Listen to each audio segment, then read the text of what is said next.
welcome to another talk in our Caregiving Essentials webinar series. My name is Christine Kennedy, and on behalf of the Office of Alumni Engagement and McMaster Continuing Education, I'd like to thank you for joining us today as we celebrate the beginning of Pride Month here in Ontario and discuss the topic of caregiving in the gay community with our special guest, Canadian playwright Brad Fraser.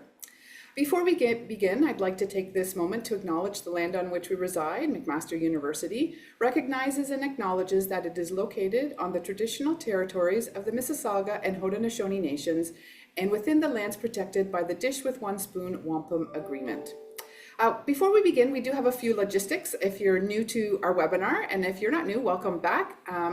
So you are able to ask questions. We had a number of pre-submitted questions, so thank you for submitting those, and Donna will get to those in the conversation. But if you have a question for today, please put that into the Q&A session. And if you'd like to just make a comment, feel free to put that in the chat, share some of your experiences, but be mindful because the chat is open to the public.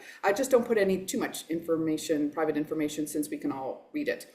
As a reminder, this talk is being recorded, so if you need to head out but want to watch the rest of it at a future time, not a problem. We'll be sending that out early next week. And finally, if you would like to activate the closed captioning feature, just go on to the bottom where it says more, click on that, and then you'll see live transcript, and just click on that, and then you'll see the transcript come up. So now it's my pleasure to introduce our host for the next hour, Donna Thompson. Donna is a caregiver, author, and educator. She is the author of 2 best-selling books on caregiving, including The Unexpected Journey of Caring.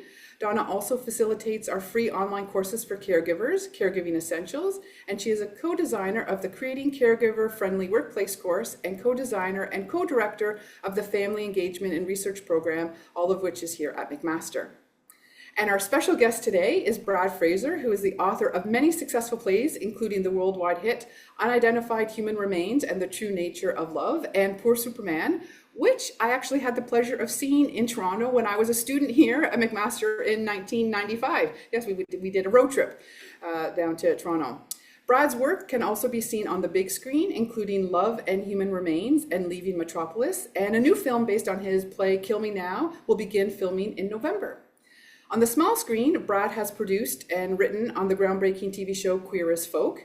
He does have a degree from U of T, not from McMaster, but we won't hold that against him, and has taught many classes on writing and recently released his memoir, All the Rage, which saw him nominated for an Audie Award for Best Narrator for an audiobook in America, but unfortunately that award was given to Barack Obama.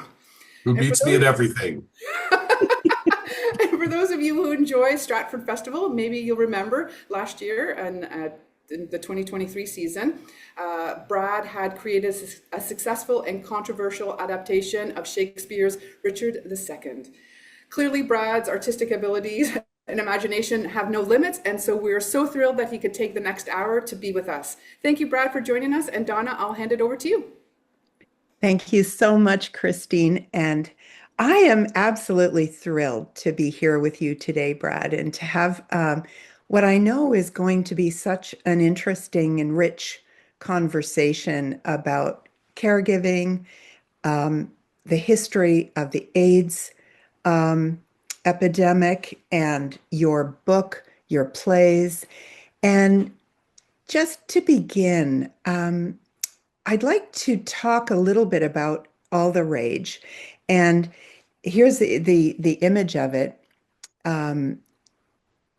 Okay, we're going to get it up in presentation mode, hopefully in a sec. And All the Rage starts with you describing your youth and upbringing, Brad, and your family growing up. I think it was outside Edmonton, is that right? As my memory serves? Yes, well, outside Edmonton and all over BC as well. Okay, right. So you had a rough time growing up. And, I know you to be a very, very caring person. You care a lot for and about the people who are close to you in your life. And I wonder, can you describe a little bit about your early life and maybe where did you learn to be caring? Because you didn't receive a lot of caregiving, good modeling back in your youth? Yeah, well, I think that's, that sort of addresses the question of how much of who we are is born in us innately, and how much do we learn and pick up from the way we're taught, and the people around us and that kind of thing. And I don't put a lot of stock in horoscopes, but I am a Cancer. My birthday is the end of this month, and we're known for being nurturing kind of homebody kind of people. Although I do some of that, but. I have my other traits as well, but I'm not sure. Like I always was concerned about other people and about the way they felt, and nothing causes me more pain than seeing a person or an animal or someone else in pain or need that are unable to have those needs met. And honestly, I think I've always felt like that. And I then my parents, who were teenagers, couldn't wait to put me in charge of the other children and that kind of thing, and let me pick up their slack, so that there was a kind of caregiving was thrust on me at an early age, if you will. And I took that very seriously and tried to do my best. I mean, I was a kid, but that kind of set the tone for the rest of my life. Yeah.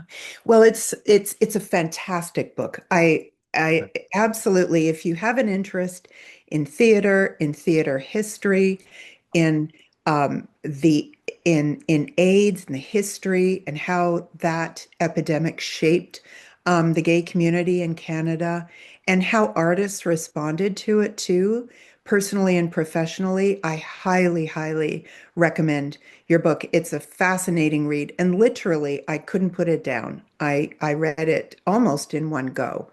Um, so, uh, it's very interesting to me to consider the nature of, well, the nature of theater, the nature of the gay community, and how caregiving intersects with that. Because when I think about the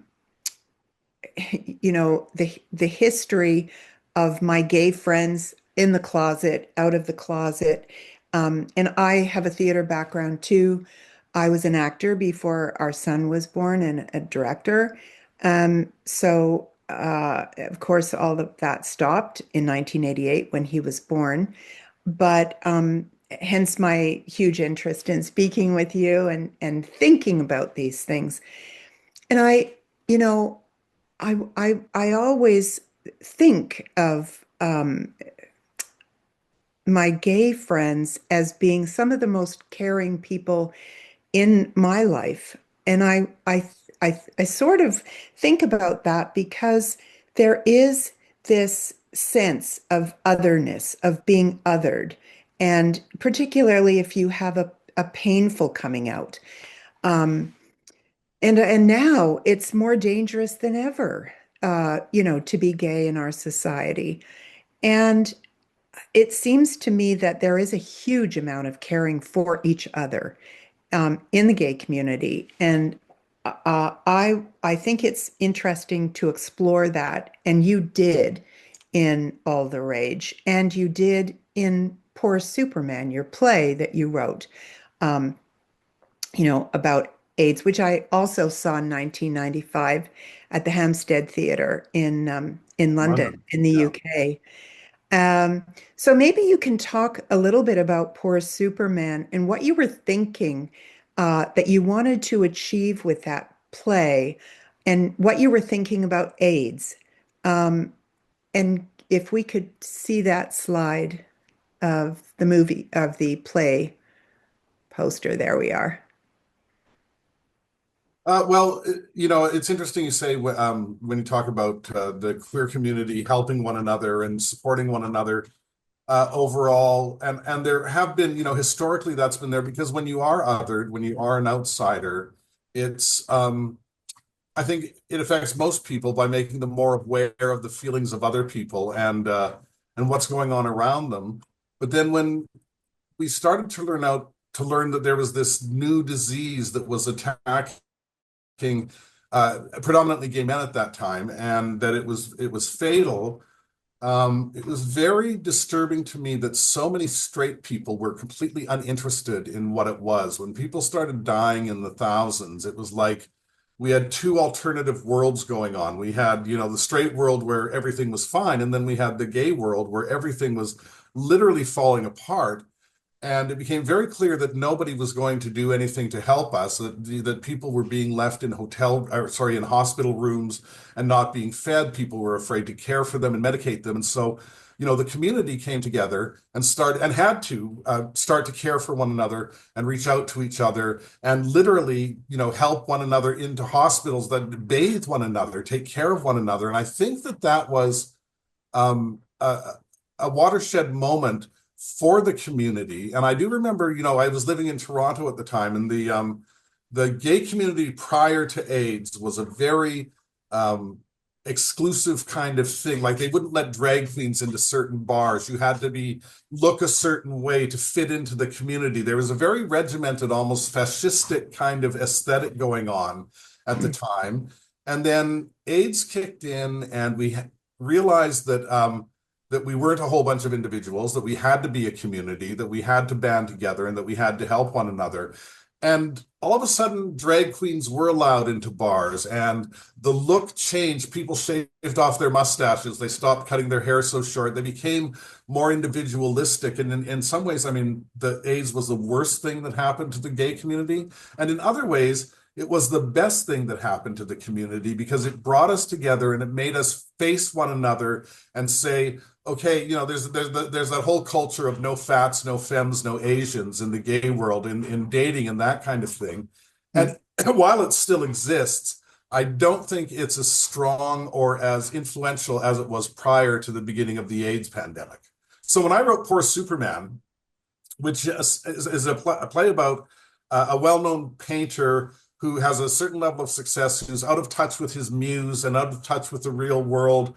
So he kind of anonymously gets a job at a restaurant run by a young couple and ends up involved in a relationship with the husband. And the play is about how it affects the women in their lives. There's a trans woman who is the painter's best friend.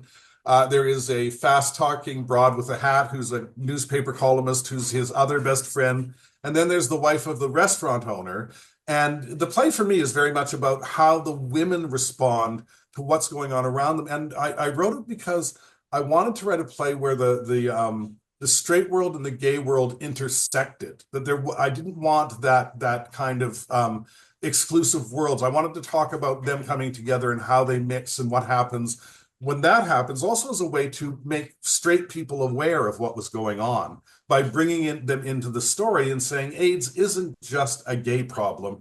AIDS is a worldwide problem. And as we saw, it exploded all over the world and affected a lot more people than just the gay community. But the idea that that straight people and gay people had to fight this thing together, and also that this trans character who was literally trapped between genders because she couldn't get the medical change that she needed, the sex change that she needed because of her HIV status, that trapped her in this world that was literally in between life and death, in between male and female, and in between straight and gay. So it was very much about that liminal space where we meet one another and often don't talk about it. So that's what it was for me. And it talked about a lot of things that we weren't allowed to talk about at the time, like straight men who have sex with other men and that kind of thing. And that's a fairly common thing going on. So it is, to my mind, a much better play than Unidentified Human Remains and the True Nature of Love. But because it is so tied to that particular point in history, it's a very hard play to produce now. You know what I mean? That it is so much about that people can't really relate to it anymore. Whereas at the time, we were all in the midst of it and we were dealing with it. We were immersed in it. Hmm. But I think people listening to our conversation today, Brad, are going to get this. Maybe more than most, because we are faced, many of us who are sort of in the trenches of caring for other people who may be aging, may be ill, maybe have had some catastrophic accident or something. We are in that liminal space. We are between life and death. We're faced with mortality. We are very isolated. So there's a lot of othering that we experience, not because of overt discrimination or anything. It's just simply that the role is all consuming oftentimes, and it's very isolating.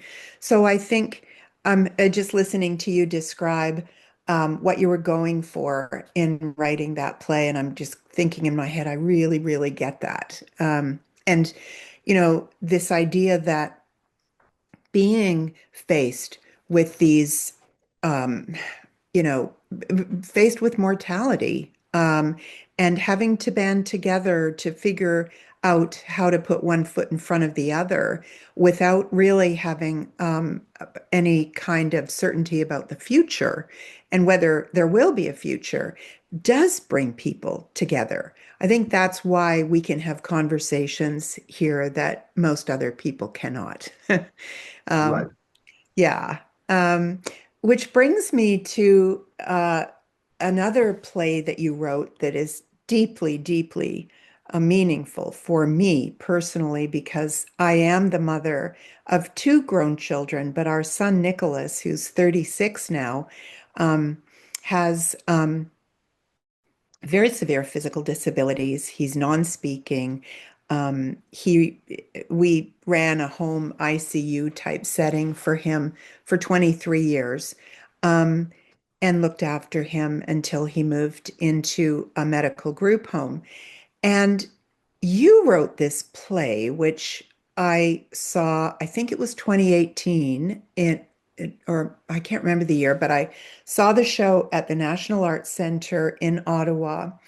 And um, Brad, tell us about this play.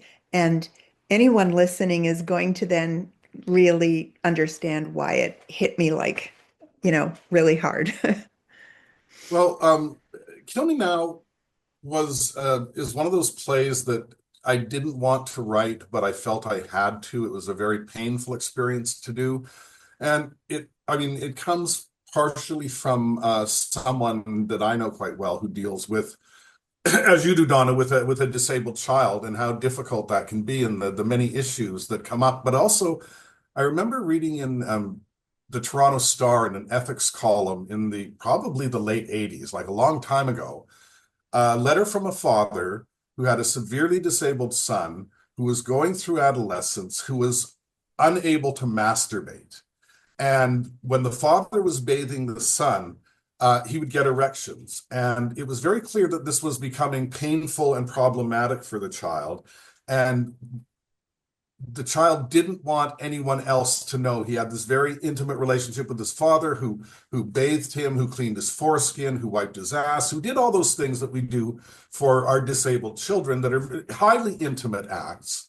And so the question was, is if I masturbate my disabled son, am I stepping over a line, or does that fall into the same kind of maintenance, excuse me, of the boy that I do normally? And I thought, wow, like how many people will ever have to ask that question? And how do you answer that question? How do you answer a question that is that difficult and that idiosyncratic to who the person, who the personalities are, and what are the ethics of that, which I often ask myself when I'm writing. So that was the impetus to look at this play and ask some really, really difficult questions. And it also, I grew up with a very bad father, with an abusive father, and this play allowed me to create a non-abusive father, to create a loving, caring father for the child, but also for myself to a certain degree as the writer. And so the other interesting thing about it is there is not a whiff of anything gay in it, because there can't be any sense of eroticism between the father and son for the question to work. So it was a very fine line to walk, and it makes people very uncomfortable. I mean, there are parts of the play that for me are impossible to watch, where I cry every time I see them, because that level of sacrifice and that level of intimacy shared between these two people. And again, Dawn, I don't have to tell you, because you know this firsthand, how difficult that can be. So the attempt to capture that and pose those questions, and then something else happens in the play I don't want to give away in the second half that makes things even more difficult. The idea of how far are we willing to go for love? How much are we willing to sacrifice? Which is really the theme for all of my, and for everything I write. In this play is, I think, stronger than it is in any of the other pieces that I've written. Yeah. And what I think this question of what are the limits and what are personal, what are ethical limits, but what are your personal limits? Many people who are in the caregiving role, for example, once their loved one becomes incontinent, that's it. That's the line in the sand when some people just cannot deal. I think if you're caring for your child um, with high needs, first of all, the issue of young adolescents growing up, discovering their sexuality as individuals with very severe disabilities. Oh, this is a huge, huge heartache for parents. And I talk to people who are caring for their spouse too, where people worry. Of course we do. We worry about wanting so much for someone we love to be happy, to be their whole self, to be fully human despite so many challenges. And sexuality is part of humanity. Um, and it just makes me think we need a whole other webinar on this topic because it's so important and people don't talk about it. But so I thought, it was a very, very important play for everybody because, I mean, what's going to happen to us when we age? And we'll get to that conversation on a more personal level shortly, but um, you know, who's going to help us be our whole selves as we age and maybe have dependency needs? I think it's basically a human question, and it's a massive responsibility for caregivers. Um, and one that we might want to shy away from and maybe not think about, but people do think about it and I think worry about it. And you have to. I mean, you have to think about it because part of what it's a creation of Joey, the disabled boy in the play. I wanted to talk about the sexuality of disabled people. I wanted to talk about not turning them into saints, not turning them into cliches, which is what we tend to do in popular culture. And he's a very unlikable character for the first half of the play. He's a very difficult to love kind of kid. And I think it's really important that people know and understand that being disabled doesn't make you a saint. It doesn't make you No. a good person. In fact, sometimes it can have quite the opposite effect. And that I didn't want to fall into that trap of othering the person who's already othered even more by placing an expectation to be special on them, if you know what I mean. Oh, I sure know. Yeah, yeah. And everybody listening knows that too. Like, yeah, and there's so many labels that people with dependency needs and their caregivers, you're a saint, you're a warrior, all this nonsense. But there is a great deal of humanity in that play. Um, and which brings me to uh, Shirley. Shirley was your neighbor. And um, can you tell us about Shirley and her little dog, Shadow? We're going to see a picture of Shirley in a second so everybody can know who it is that we're talking about here. Um, and there she is. And I have never met her personally, but I came to know her well through your daily Facebook posts. Can you introduce us to Shirley and how you came to meet her and care for her? Sure. Excuse me. I used to run into this woman who I thought was probably in her 60s. She was very stylish. She had this little black cockadoodle named Shadow, and she was in the elevator, and she was a very talkative woman. She spoke to everybody, and she was funny and friendly, and always had a big hello for everyone. And we started up a kind of chatting in the elevator kind of friendship. as you do in big cities, in high rises. And one day I was coming home from something and I saw her. She had Shadow out in the yard, and he had just taken a poo, and she was trying to lean over to pick it up with her plastic bag, and I could see she was in pain doing it. And I said, "Are you all right?" And she said, "Oh, she'd fallen down or something," and hurt her back and was having trouble taking care of Shadow. And I said, "Well, let me do that for you." And I took the plastic bag and I picked his poo up and I threw it away. And we talked for a bit. And I said, "Well, do you need someone to walk him for you? Like here, he needs to go out 2 or 3 times a day. If you need a hand with that, I can help you. I like dogs, and I don't have a dog. I have a cat. And so the contact with dogs would be great." And she said, "Oh, that would be very nice. I would love it if you would do that, if you don't mind." And so I started walking her dog for her while she was recuperating. And it became very clear when I bring the dog back, I was being very Toronto, "Here's your dog, I gotta go, no time to talk." And she'd be, "No, no, stay, have a beer, let's talk." And it was clear to me she was lonely. And so I would stay and I would talk to her and I sort of got her backstory and that kind of thing. And then one day she said to me, "I was talking to someone out on the lawn and you're a writer. I didn't know you're a writer." And I said, "Yes, I've written some stuff. And would you mind if I write about you a bit? Because I'm walking Shadow and I'd like to talk on Facebook about Shadow and helping out neighbors and that kind of thing." And she said, "Yeah, I have no problem with that, of course." And so I did, and it was just very much about the dog mostly to begin with. But then I started to notice um, she wouldn't be there when we'd made a plan for me to show up. I would go up to get the dog, and she wouldn't be there. And I started to get angry because, I was giving up time for this, and she wasn't honoring that. And so I one day said to her, I'm kind of upset. I don't want to keep doing this." She said, "Well, here's a key. You can come and get Shadow whenever you want. Sometimes I forget things." And it hadn't occurred to me up until that point. She seemed like someone of her age, which I found out was actually much older than I thought she was. She was in her late 70s, early 80s at the time, and looked terrific, great physical shape. And then one of her friends, she didn't have very many. She's a lesbian, and she'd been with a partner who had died. I sort of got that out of her, and most of her friends were around her age and were either dead or dying or in different places.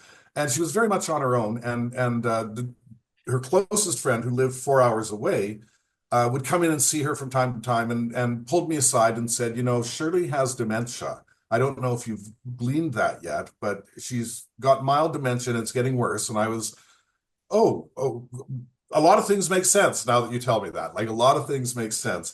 And he said, "Do you mind looking in on her?" And I thought, well, no, I've been looking in on her already anyway, so I'll keep doing it. And somehow through that, I became basically her lone caregiver because her only other friend was so far away. So I started taking her to doctor's appointments. I started taking her for daily walks so that she would feel better.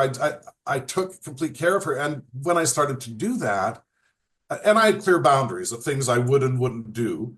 Um, she got sick one day and had to be rushed to the hospital. She was having an asthma attack and they had to put her in a tent and they drugged her and she was kind of delirious. And when I brought her home, she couldn't get into bed. So I ended up having to undress her and put her in her pajamas and get her into bed. And I thought, I would never do this. I told myself I would never ever do this, but there's no one else to do it for her. And so as she got worse, um, I had to make a decision. I thought, "Okay, Brad, are you going to commit to this or are you going to back away?" Because it's a very, very big commitment and there's nobody else around who can do it. So you don't really have a choice.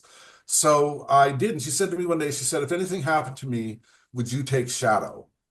Mm. And I could tell that was really important to her. So I said, yes, I would. And so ended up for the next 5 years being her caregiver and trying to alleviate not only the issues with her memory, but also her loneliness. And what can we do with gay seniors who are at that age, who have outlived everyone around them? Yeah.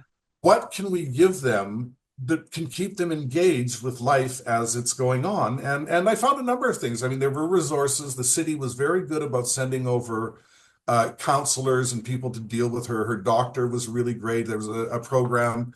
Um, a day program that I got her into where they would pick her up on the bus every morning and take her away, and she would do activities and that kind of thing. And then she'd come home in the evening and I'd be there to greet her and bring her up and feed her and shop for her and that kind of thing. But eventually, um, she went away.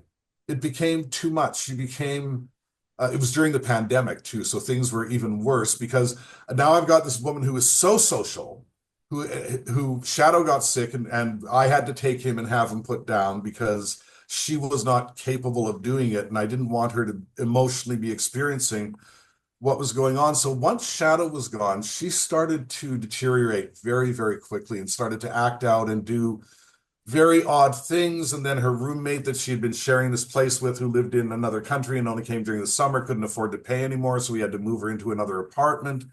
All this time, we're waiting for a placement for her in a long-term care home.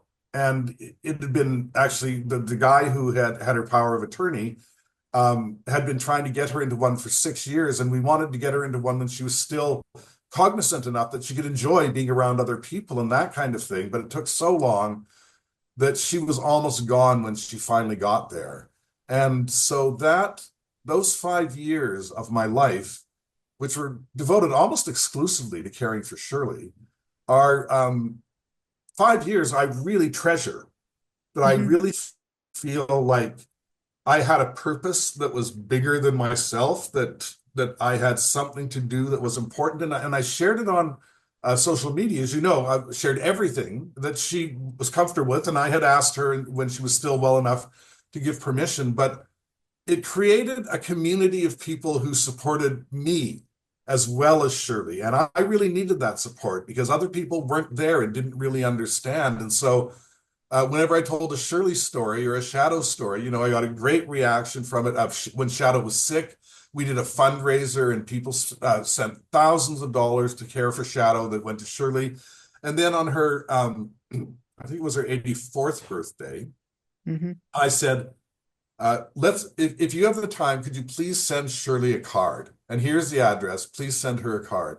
And we got, I think, 500 cards from all over the world. We got flowers, we got gifts, we got all these wonderful things. And Shirley was like, who are these people? Where is this stuff coming from? And her mail person was like, what the hell is going on here? Like, this is ridiculous. I'm delivering a box of mail every day. But that the outpouring of love and support that came from that, from humanizing Shirley and talking about her situation and what she was going through on social media, I think was really important. And I heard from many, many other people who were going through the same thing with their parents or someone in their life who just said, thank you so much for making us visible, for letting people know what it's like, for what you do for Shirley. And I think that idea that there can be a community on a forum that is usually so toxic and can be so negative was really, for me, really made me happy. It really made me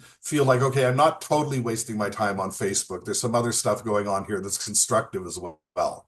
And just to wrap that up, I mean, now we eventually got Shirley into a placement, and it's 4 hours away from Toronto. I haven't been able to go and see her since she left. And when she first left, she would call me in the middle of the night and beg me to get in a taxi and come and get her and bring her home, that she'd be good. And I had to explain to her that I couldn't do that and why I couldn't do that. And then, and it's interesting, the guy with her power of attorney didn't want the people in the extended care home to know that Shirley was gay. And Shirley actually forgot that she was a lesbian. And at one point thought she was married to me and that her PSW was trying to steal her from me. And she literally forgot that she was gay. And I thought that is a profound thing. That is such a part of her personality and who she is. And it's gone away. But when she got to the extended care home, which is in a smaller town, they were concerned that she would be ostracized or even attacked or something for being a lesbian. And so she had a copy of All the Rage that I gave her when it first came out that she was so proud of. She never read it. She was beyond that point then, but she would show it to everyone. And they had to take it away from her because it connected her to me and made it very clear that she was from the gay community. And so when we talk about how are things different for gay seniors, how are things different for queer seniors, trans seniors, that kind of thing, I mean, we have to be very careful in realizing that um, being a senior doesn't necessarily make people more accepting or make people more open or make them more loving. And there still are very strong dangers and issues that have to be dealt with. And in a way, I sort of feel like it's kind of lucky that Shirley forgot that she was a lesbian, that she had a new start, that she had a new life. And sadly, now she is almost completely comatose. She can't speak. She doesn't move. They have her on a kind of slant board and they feed her when they can, but she is she's being warehoused. She's being warehoused until she dies. And that's what's going on all over the place, in all over the world, all over the country, certainly all over Canada, that these elderly people that can't function anymore are just being warehoused until they die. And what breaks my heart is Shirley's mother also died of dementia, of Alzheimer's, and she lived to be 98. You know, Oh, Shirley turned 90 last year. The idea of her having another 8 years with that kind of existence really breaks my heart, but it also really makes me think we've got to be able to decide what we want done with us when this happens. We cannot be at the mercy of the state or the government or our families to say, oh, we got to keep it. Like, when I don't recognize the people that I love anymore, I don't care how happy I seem, I don't care how content I am, I don't want to be here anymore. I don't want to be a drain on the system. I don't want to be a drain on my loved ones. If I'm at that state, I would like to have assisted suicide. And I would like the right to say that now and have it executed then. Because I think it's really important. And when I look at Shirley and other people like Shirley, I just think she wouldn't want to be like this. She mhm. wouldn't want to if she knew what is going on right now, she would want to be not this. Yeah, But her generation never, they weren't even allowed to consider those kind of questions. You know, certainly Shirley wasn't, from that, you know, Judeo-Christian background that she has. It never would have even come up. She probably would have said no, but I'm not Shirley, and I would like to be able to say that is not what I want in my future. right. Yeah, we did do, I think it was last year, we did a webinar on medical assistance in dying in Canada. And it was a very interesting conversation. And I suspect that advanced directives for MAID are probably coming in Canada. Canada is currently the most um, open, um, in terms of the regulations that govern this, who gets to access MAID. We are the most open country in the world currently. And I think the Canadian population seems to want to um, go in this direction. So, um, it's so interesting. I didn't know that Shirley forgot that she was gay. Because I was one of those that was following your Facebook posts about her every day, sent her a birthday card and pictures of my dog. I figured she likes dogs. And but it also strikes me, and I'm shocked and quite horrified that the home where she lives, were afraid that she might be attacked or isolated on the basis of her sexuality. That's terrible. But I wonder if Shirley just loves you, Brad. I mean, and she's thinking that you were this very special person to her. You cared for her. And so maybe she's just has love in her heart. Maybe it's as simple as that. Um, and I just wonder if I was losing, um, reality in my head, but I knew somebody loved me and I loved them. It's not very hard to transfer that to a romantic relationship, no matter what sex they are. It's about love and caring and love and necessity, right? Right. Right. Something comes up to me as we talk about this, as we talk about MAID and Canada's openness to it. I mean, and again, we both have people in our lives who uh, some people might think don't have a place in this society. And I think we have to be really careful and we have to be really clear that MAID can never be a way to get rid of people who are inconvenient. That No.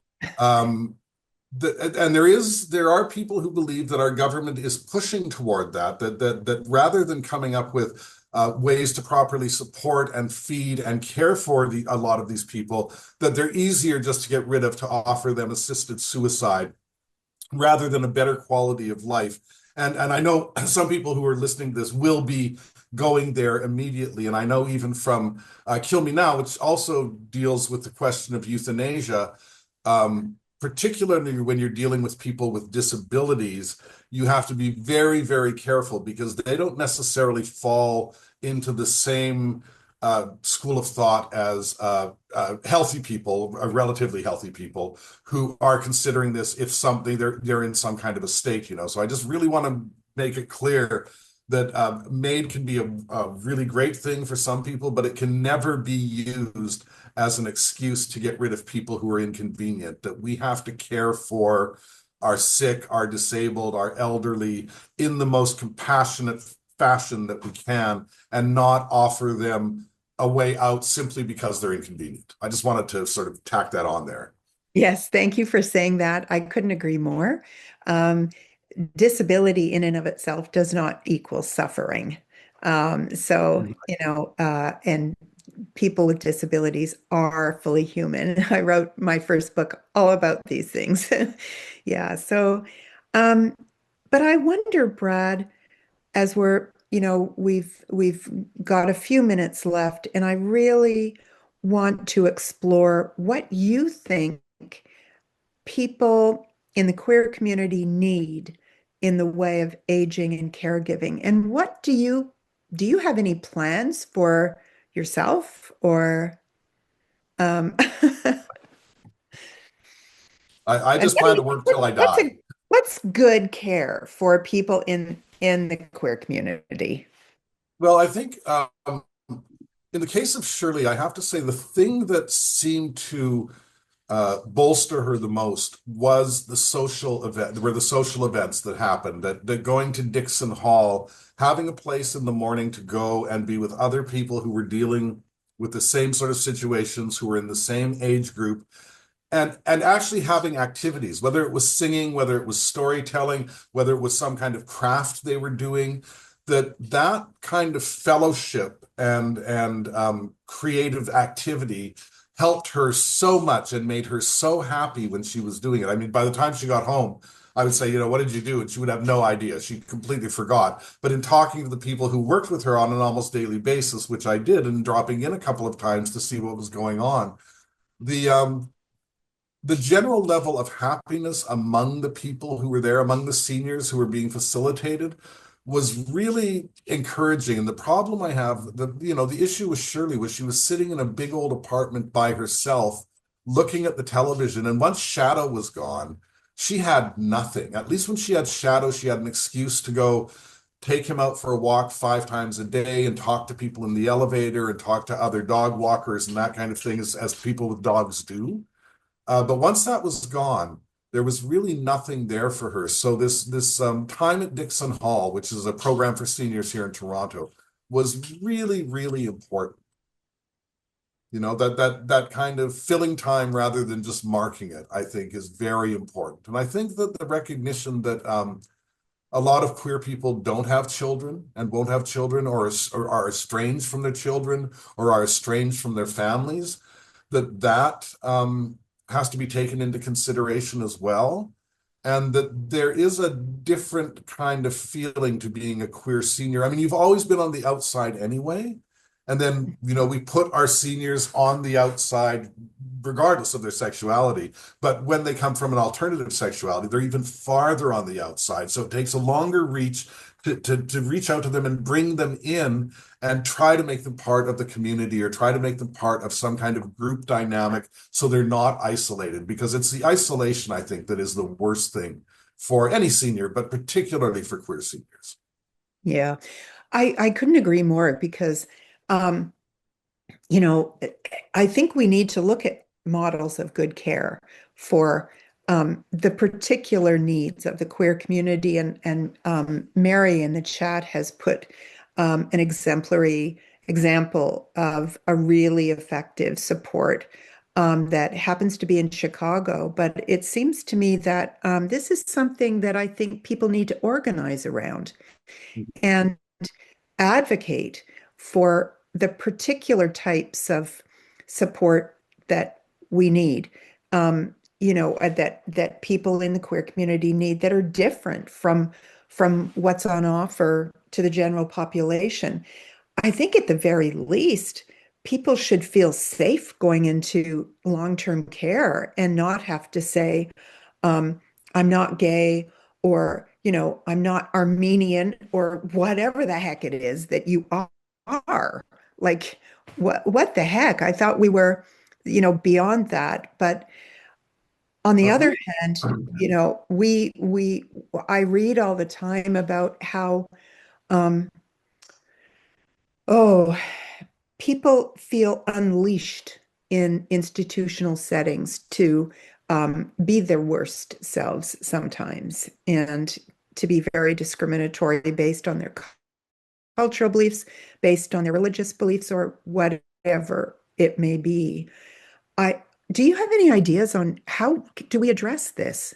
Well, I think some of the steps are being taken already. I know they're looking at queer housing and queer themed extended care homes and that kind of thing for people who are in the community and who are also in need of care. And I think that that's really important. Although I do also worry about ghettoization and, again, um, putting people into one class as opposed to teaching people to be more tolerant of one another and letting them mingle. I've always felt a completely gay world or a completely queer world is very dangerous to fantasize about, because yes, it keeps us safe, but um, I think we have an obligation to interact with the larger world. I think that queer people have things to teach straight people about how to live and how to survive, and particularly as you get older and doing it on your own and doing it as an outsider, that's very important and something that people can be shared. Someone had a note came up about gay housing and facilities and that kind of thing. And that's only starting to happen now because my generation, so few of us got to be old, that so few of us survived to get to this point. I mean, I'm going to be 66 at the end of this month, and literally have watched most of the people I know in my gay world die and disappear in a way that I don't think anybody who hasn't been through a war can ever really completely understand that level of loss that's gone on. So I think particularly for my generation who survived the people who survived the AIDS crisis, we're asking some really hard questions now about what comes next. What do we do? And a lot of that stuff, and a lot of those ideas and that care is based on things we learned from the AIDS crisis. And the other thing is, it's really important that there's an intergenerational interface between older queer people and younger queer people, or just younger people. It doesn't matter if they're queer or not, particularly now where gender and sexuality and all that is becoming even more of a kaleidoscope and less defined than it was when we were young people, for example. That we have things to teach them and they have things to teach us, and they have ways of helping us as well. It makes me think of my friend Spencer, who I met in university when I was doing my master's 12, 13 years ago, who is straight and who is 35 years younger than me. But we have such an amazing relationship in terms of what we give each other, what we exchange, the ways he helps me and the way I help him. They're very different, and yet they're really important. So if there's some way to foster more of that intergenerational kind of exchange between the older and the younger people, or even between, Shirley, I was in my 50s and early 60s when I was helping Shirley, who was in her 80s, like those relationships, and especially for a lot of us who had difficult relationships with our parents and that kind of thing, they're very important, I think, in terms of creating a stronger, more compassionate, more intelligent society that we do consciously teach one another. Oh, absolutely. It's so interesting because I think a lot about how to kind of almost have a victory garden approach to neighborhood at a neighborhood level of creating these and supporting intentionally these intergenerational relationships that are so helpful to everybody. Um, and I think it's a really hard nut to crack. Um, I think, for example, could there have been something formalized that would have been more than just accidental of you meeting Shirley in the elevator and you beginning this a relationship with her? I mean, the asset-based community development programs that exist in some lower income communities where people go door to door. What do you know how to do? What are you willing to teach somebody else?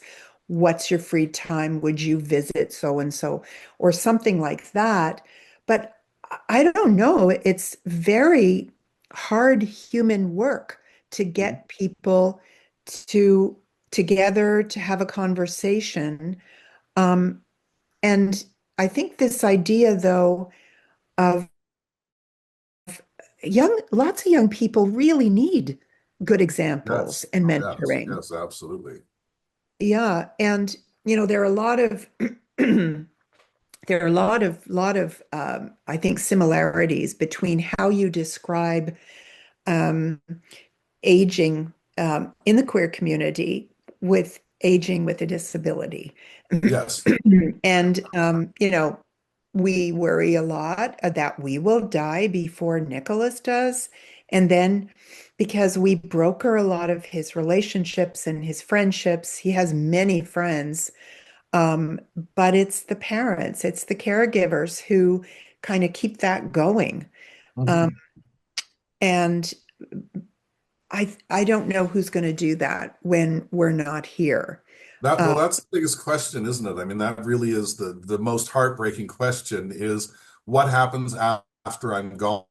Like when you're invested and it's your child or it's someone you love, you want to know that someone's going to be there, but you have no control over that. I mean, it's the same thing when you let them go to further care places. When I had to let Shirley go to the extended care home because I couldn't care for her anymore. I mean, I was changing her diapers. I was dealing with her smearing shit on the wall. I was dealing with her flooding the apartment because she forgot to turn the tap off.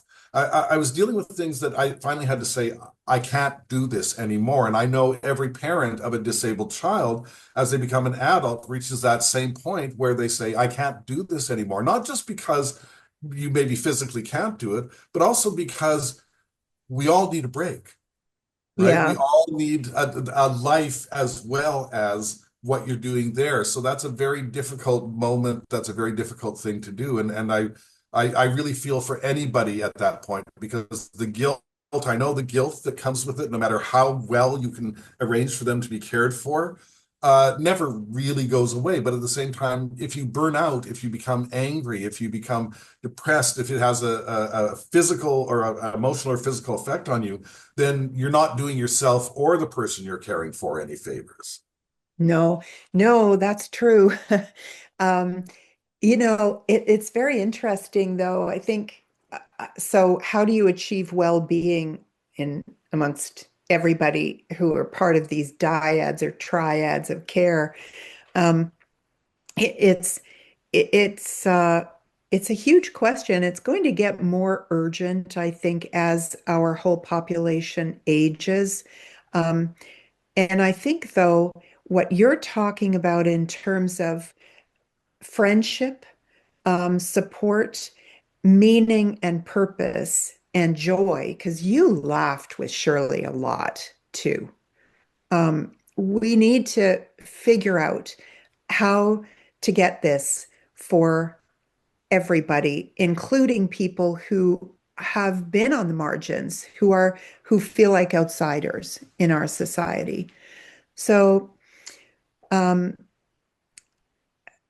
I guess we're coming up to the top of the hour and we only have a few minutes left, but I know that right now the Canadian Centre for Caregiving Excellence has kickstarted um, a national caregiving strategy, and it is in the government's budget. If you could talk to um, uh, Patty Hajdu, who's going to be the minister responsible for implementing this, about what the feds could do for um, people in the gay and the queer community who need or give care. Can you think of what you would say? I hate to put you on the spot, but if you had some ideas. Well, funds for the kind of things that I've been talking about, to care for them, just moving Shirley from her apartment to a doctor's appointment, for example, became very difficult as her body became stiffer, as she became older, and as she became more confused. If there was a way to be able to phone someone who understood these things rather than a cab driver who's getting mad at you because this elderly woman wants to pay with her charge card, or because it's taking her 10 minutes to get into the taxi, or whatever it is. If there were ways to do just the practical things, to go, I would have to go shopping for Shirley once a week and fill up a cart with groceries that I would have to drag home. And I'm not a young man anymore, Yeah. So it was a difficult thing. So help with just the practical things, and then help with socializing people, of creating places and events where people can come together, and they don't even have to socialize. They just be together, watch a movie, with Shirley, music was such an amazing part of what connected us, that when I would show her a movie, that she would not remember anything, but she could remember every lyric to West Side Story and sing along with it, and she would just come to life. And one of the most joyful things I got after she had left and gone to the long-term care home is she couldn't speak on the phone anymore. She couldn't have a coherent conversation. But one of her friends sent me footage of her in the talent show singing My Bonnie Lies Over the Ocean. And she did it perfectly the entire time. And so the joy of seeing that old Shirley come out through music, which we know has a major effect on people with Alzheimer's, those Mhm. kind of joy-inducing events are really, really important. And we need more people to facilitate those, and more people to bring them out and get them together, and more people just to run the whole thing for them and take them home at the end of it. I love that. I really love that. And just to, finish off, I also, am reminded that the storytelling, the power of music, theater, film, poetry, um, you writing about Shirley, caring for Shirley on Facebook, these stories, I think, gave people who didn't know Shirley, but also had never had a caregiving role in their lives and normally would have gone, no way, not for me. Um, it made people feel as though, oh, I could do that. I could do that.